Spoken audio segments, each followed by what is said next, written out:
Bonjour les chefs de famille, bienvenue chez Les Belles Combines, encore une fois. On est en compagnie de Dominique Lépine qui est à la barre de la chronique finance de l'abonnement chef de famille. Salut Dominique, ça va bien? Oui, ça va bien, toi?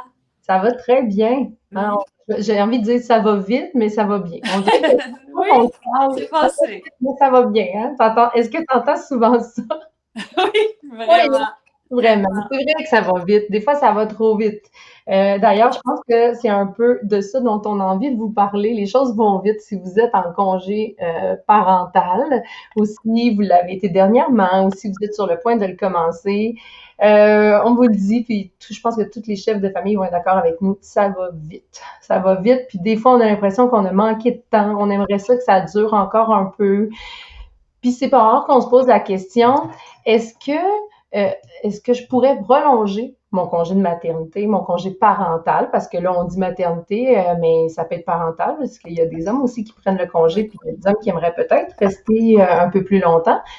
Ou est-ce que je pourrais diminuer mon temps de travail suite à ce congé-là, parce que justement, les journées vont vite, puis on voudrait comme être capable de relaxer.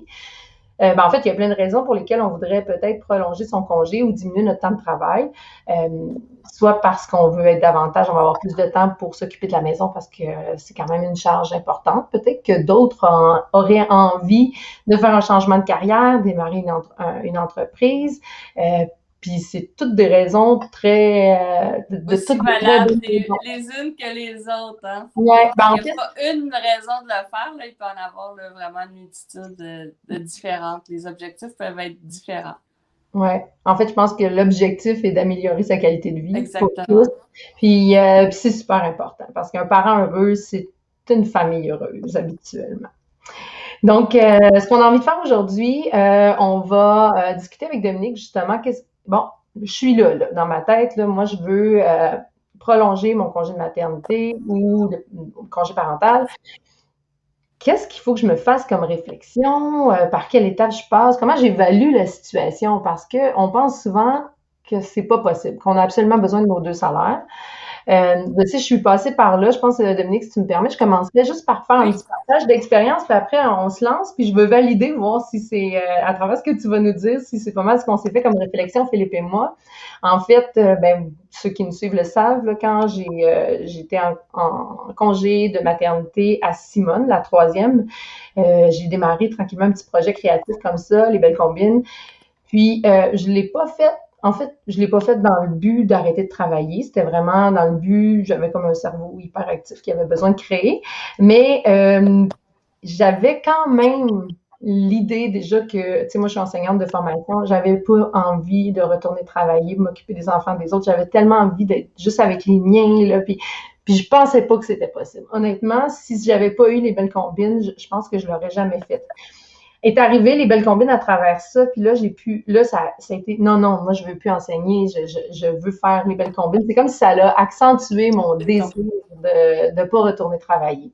Donc, honnêtement, j'avais très, très peur de cette perte de salaire-là. J'avais peur de la baisse de mon niveau de vie. Ça me faisait vraiment peur. Je me disais, ben là, je vais-tu être obligée d'arrêter d'acheter des beaux vêtements à mes enfants? Tu sais, les petits luxes qu'on aime se payer, je vais-tu être obligée de pas... Tu sais, y a-t-il des choses que je pourrais plus me permettre? Est-ce qu'il va Qu'est-ce que falloir ça que... veut dire? Ouais, ça me faisait vraiment peur. Puis, honnêtement, là, en toute franchise, je l'ai fait sans me poser la question. Puis le bilan, après quelques années, c'est que j'ai jamais eu l'impression de me priver. C'est vraiment surprenant. Puis pourtant, j'ai été 2 années avec une baisse de salaire. C'est sûr que mon conjoint, lui, il était il augmentait d'ancienneté d'année en année. Fait que quand même, son salaire augmentait, mais ça a eu un impact sur mes allocations familiales. Tout ça, un dans l'autre, pour moi, là, pour là où j'en suis, ça n'a pas trop affecté mon rythme de vie. Il faut dire que notre rythme de vie était déjà assez bas. Fait que, bon, ça varie d'une personne à l'autre. Mais voilà, ça c'était mon expérience. Puis au bout du compte, je veux dire, on s'en est bien sorti et ma qualité de vie a tellement été impactée positivement que c'est le plus beau choix que j'ai fait là, au bout du compte. Là. Mais là, mettons-nous dans la peau de quelqu'un qui était comme moi il y a 5, 6 ans, plus que ça, même 7 ans. Qu'est-ce qu'on se dit, Dominique? C'est quoi euh, la première chose, la première réflexion? Il est où le point de départ, en gros? Ben, je dirais que le point de départ, c'est d'évaluer si financièrement on peut prendre cette décision-là. Ça veut dire, est-ce que notre budget va balancer? Parce qu'on peut vouloir diminuer nos revenus pour avoir plus de temps ou arrêter de travailler pour avoir plus de temps, mais il faut voir qu'est-ce que ça veut dire dans mon budget actuel. Ça représente combien d'argent de moins de disponible pour la famille. Pour ça, c'est pas un chiffre facile à avoir, c'est souvent l'obstacle. Ça dépend de ma paye. Est-ce que sur ma paye, je cotise aux cotisations syndicales que je vais moins cotiser, mes assurances collectives, tout ça. Fait que l'aspect sur la paye et ensuite, il y a l'aspect sur tous les autres programmes sociaux du gouvernement, mes allocations familiales. Qu'est-ce que ça veut dire comme impact? Est-ce que mes allocations familiales vont augmenter? Est-ce que je vais avoir le droit au crédit pour solidarité, la TPS? Là? Donc, il faut faire vraiment un éventail de, pour moi, qu'est-ce que ça veut dire dans mon day-to-day, là, dans mon budget. Une fois que j'ai établi la perte, mais je regarde cette perte-là, est-ce qu'elle cadre dans mon budget? Est-ce que je peux l'absorber? Si je ne peux pas l'absorber, mais qu'est-ce qu'il faudrait que j'apporte comme changement pour que ça cadre dans mon budget? Cet exercice-là, il peut être dans mes dépenses courantes. Ça peut aussi être une décision commune, familiale, de dire, bon, ben, on va temporairement diminuer le paiement hypothécaire, prolonger un peu le paiement de la maison pour que ça balance parce que ça fait partie de nos valeurs d'y arriver à cet objectif-là. Fait que ça, c'est des choix un peu personnels. Une fois que j'ai établi que c'est possible financièrement de le faire, là, j'ai un point de départ. Là, je peux me dire que ça peut être un projet qui se réalise ou qui ne se réalise pas. Fait que ça, je dirais que c'est vraiment le premier point important. Est-ce que ça cadre dans le budget? Est-ce que c'est réalisable financièrement? Oui, c'est ça. Si c'est pas réalisable, on va créer un déficit et ça va rajouter du stress dans la famille. On va être à la maison, mais on va être stressé. C'est pas nécessairement gagnant. Ouais. C'est de voir aussi quel effort ça va prendre pour qu'il soit réalisable, tu sais, parce que, tu sais, en fait, je dis souvent, nous, on se fixe beaucoup d'objectifs.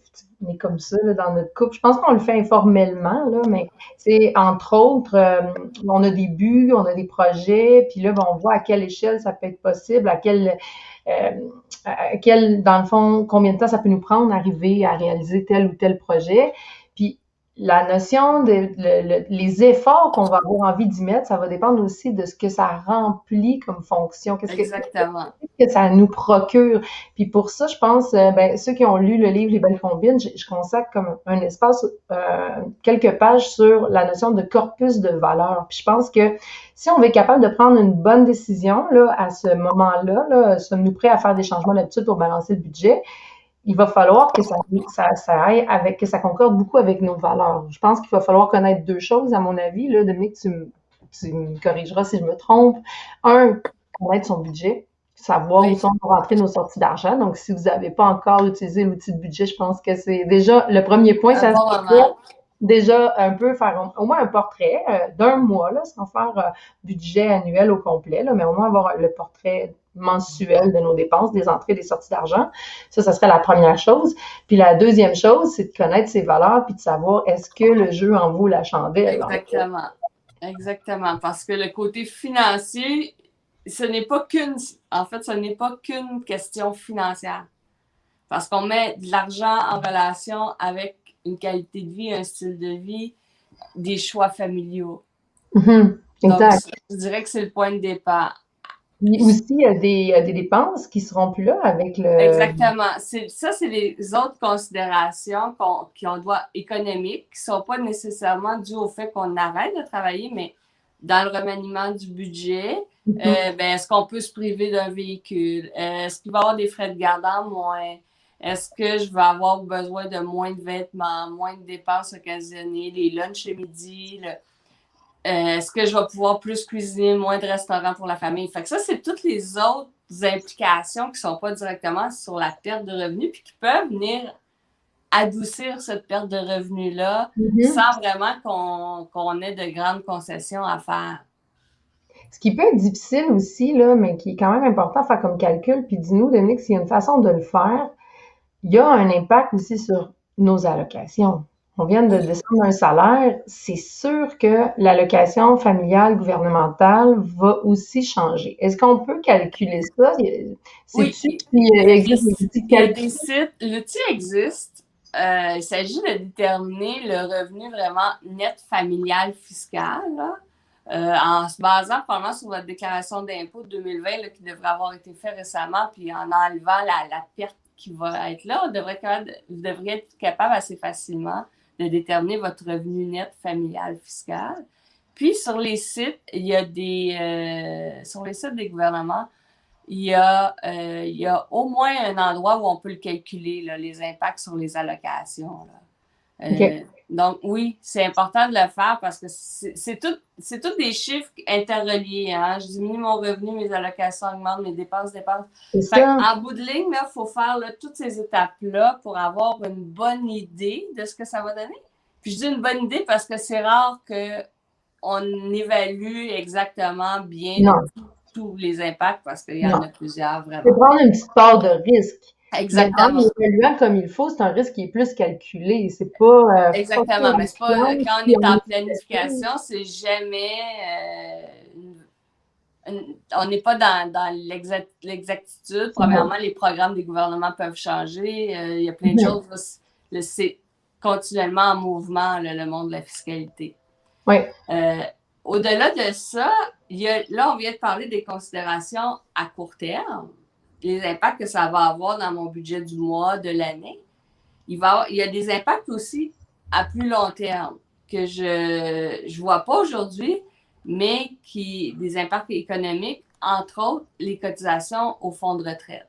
Quand on parle de la Régie des rentes, ça veut dire que si j'arrête de travailler quelques années, je ne cotise pas à la Régie des rentes quelques années. Si j'arrête de travailler, si mon employeur m'offrait un régime de pension privé, mais ça veut dire que je ne cotise pas durant quelques années. Fait que ça, je ne le verrai pas, ça ne changera rien dans ma vie aujourd'hui, mais ça a quand même un impact à plus long terme que je dois considérer. Si c'est important pour moi, qu'est-ce que ça veut dire? Ça ne veut pas dire que ça va être décisif, mais ça peut être un petit plus là, ou un petit moins, là, dépendamment là, de notre Ouais. vision. Ça fait un beau lien aussi avec la chronique du mois passé où tu disais qu'il faut que les deux conjoints s'enrichissent de façon égale. Exactement, Pour être tout à sûr fait. que c'est fait de sorte à ce qu'il y ait que Une ça soit équitable. équité à court terme, mais aussi à long terme, si c'est souvent un des deux conjoints, là, ça serait aussi envisageable, là, mais honnêtement, moi, je ne l'ai jamais vu, que les deux conjoints décident de travailler moins. Ça Ben, pourrait être une option. ça pourrait. Je À ne l'ai deux jamais vu. salaires égales, là, ça pourrait être une option. Genre, chacun Faire ralentit une sa tâche, carrière, chacun. Bon, ça dépend, mais écoute, on l'a tout dit, est hein, possible. tout est Tout est possible. possible.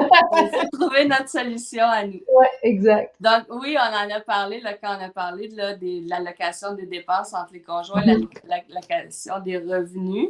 C'est important de voir que si un des deux, le conjoint qui travaille continue à cotiser à son fonds de retraite, puis l'autre met tout ça sur pause, à long terme, il va avoir une iniquité dans la concession qui a été faite. Là. Fait qu'il faut peut-être le considérer là, par de la compensation dans les REER ou quelque chose. Il y a moyen de trouver des solutions. Il faut juste être conscient de ces points-là, Mhm, exact. de ces impacts-là. Puis, après ça, le plus difficile, les chiffres, c'est les chiffres. Ça, on finit toujours par être capable de trouver des pistes pour estimer. Mais après ça, il y a c'est quoi les gains réels autres que financiers? C'est quoi les Mhm. pertes autres que financières? Quand je parle des pertes, je parle j'ai dit tout à l'heure, je mets ma carrière sur pause. Est-ce que je suis prête à plus avoir ma vie sociale de travail? Ça a souvent Mhm. pris une grande partie de notre vie sociale de travail. Mhm. Fait qu'il y a des concessions à faire. Ça, c'est les points négatifs autres que financiers, je dirais. Puis, il y a les points positifs, ben là, qu'on connaît, le gain de temps, la qualité de vie. Fait c'est nombreux, mais c'est pas les mêmes gains pour tout le monde. Tout le monde ne voit pas les choses de la même manière. Ça va avec les valeurs un petit peu de chacun. Ouais, c'est ça, c'est de voir qu'est-ce qu'on a envie comme personne. Encore une fois, on vient avec notre fameux corpus de valeurs. Il faut au moins aller chercher. Moi, je disais, c'est ça, dans le livre, quand on en parle, il faut qu'on se mette ensemble, en couple, puis qu'on crée un corpus de valeurs familiales. Donc, les trois sur lesquels on se rejoint, ce qui est non négociable pour chacun. Tu sais, faut quand même, ça prend une bonne analyse là, avant de faire Exactement. Faut s'assurer que les deux conjoints sont à l'aise avec la décision parce que si on a l'impression qu'on fait un compromis, c'est pas tout à fait équitable, à la longue, ça va avoir des répercussions. Fait que la décision finale, c'est de dire, bon, ben, la perte monétaire, parce que dans la plupart des cas, on parle d'une perte monétaire. Là. Il y a quelques cas où c'est un gain, là, parce que vu les programmes là, gouvernementaux d'allocation familiale, tout ça, mais je dirais dans la majorité des cas, on parle d'une perte financière. Ouais. Cette perte-là, est-ce que elle est dépassée par tous les autres gains qu'on va avoir dans notre style de vie, Ouais, exact. Est-ce que cette perte financière-là nourrit les objectifs qu'on s'est fixés, puis ce vers quoi on veut tendre, ce qu'on souhaite réaliser, tu sais. C'est comme le temps puis l'argent, c'est des vases communicants en quelque sorte. Exactement. Si on va aller un petit peu plus loin, on peut dire que la perte financière, là, je prends un exemple pour faire un chiffron, si vous perdez 800 $ par semaine, puis que vous travaillez 40 $, ça veut dire est-ce que je suis prête à travailler pour 20 $ de l'heure? C'est un peu ça, là, la perte versus le temps que je gagne. Là, ben, est-ce que je suis prête à faire cette concession-là? Là? Parce que, on va se le dire, là, le plus gros gain, je pense que c'est le temps. Là, parce que on peut pas créer du temps, puis la plupart des gens courent après leur temps, puis le plus gros constat, c'est toujours, ben, je manque de temps, j'y arrive pas. T'en as parlé en début, là, c'est souvent... Ben, tu sais, si on prend l'exemple d'un projet d'affaires, si on a envie de se lancer en affaires, ben c'est du temps, puis le temps, c'est de l'argent, c'est l'investissement de départ pour Exactement. un projet d'affaires. Mais ça peut être un investissement que j'ai envie de mettre sur ma famille, sur mes enfants. Exactement. Peut-être que j'ai pas envie, moi, de courir puis d'être fatiguée tout le temps, puis de aussi, tu sais, le but, c'est de se réaliser puis d'être heureux, là. Tu Donc, sais, j'ai peut-être pas le goût d'être obligée de bousculer mes enfants le matin parce qu'il faut aller travailler, il faut aller à la garderie. C'est des choix, c'est des valeurs. Tu l'as dit tout à l'heure, on revient au corpus de valeurs, on revient, ça joue toujours dans ça, là. fait que, bilan, en gros, est-ce que l'amélioration de mon style de vie vaut la perte financière? Ben, ça, c'est la grosse question. Donc, c'est une grosse réflexion à se faire, mais ça vaut tellement la peine de prendre le temps de réfléchir. Il y a tellement de gens qui sont pris par leurs dépenses, par leur rythme de vie. Puis, tu sais, je pense aussi, comme on disait, il y a quand même aussi, parfois, dans certains cas, faut bousculer. Je pense aussi, tu sais. Moi, une chose, tu sais, je pense que si j'ai envie de conclure sur une chose, c'est que on est vraiment, vraiment influencé. C'est drôle, je faisais un post sur Instagram hier, sur Facebook. On est vraiment influencé par la société de consommation dans laquelle on vit. Puis des fois, là, ça nous tient à la gorge, là, vraiment, tu sais. Donc, des fois, ça vaut la peine quand même de faire le test. On peut revenir surtout si on a la Exactement. chance de revenir dans notre ancienne vie. Tu sais, est-ce que ça me dérange vraiment de pas avoir le char de l'année, mettons? Est-ce que ça me dérange vraiment? Des fois, il faut le vivre pour le savoir. Mais des fois, ça nous dérange, puis c'est correct aussi. Oui, aussi, tout à Moi, je fait. pense que de faire le calcul, c'est de se donner l'opportunité de dire oui, ça me convient ou non, ça me convient pas. Puis à partir de là, au moins, quand j'irai travailler, mais je saurai pourquoi j'ai pris la décision de retourner travailler. Exactement. Ouais. Mais c'est ça. De faire les tests, des fois, il faut le vivre. Tu sais, de se donner la chance de vivre une situation pour être certain que aller conforter certaines Exactement. fois, Notre décision, notre choix. défendre certains préjugés, mais conforter d'autres. Puis effectivement, il n'y a pas on a tous des besoins différents, puis des désirs, puis ça, c'est tout à fait légitime, en fait, mais au moins on le sait, puis on sait pourquoi on se lève pour aller travailler le matin. Exactement. Ouais, exact. Ben écoute, c'était super intéressant, encore une fois. Je pense que j'aime beaucoup, je suis sûre que les chefs de famille vont être d'accord avec moi, j'aime beaucoup nos discussions sur les finances qui sont pas des discussions très, OK, ça coûte tant, tu sais, c'est pas, c'est quasiment de la psychologie de finances, Les c'est pas, finances personnelles, c'est, c'est vraiment. On parle de chiffres parce qu'on parle d'argent. Mm. On parle beaucoup d'émotions, là. Ouais, ben C'est je ça trouve la ça finance super personnelle. intéressant. Ouais, vraiment, à chaque fois, c'est très intéressant. Ça amène des réflexions. Je suis sûre que ça aide à l'amélioration de la qualité de vie, c'est sûr et certain. Donc, merci encore une fois pour cette belle Plaisir. chronique. C'est Merci à toujours un toi. plaisir. Merci. Fait qu'on se revoit le mois prochain Oui, pour une autre chronique, hein.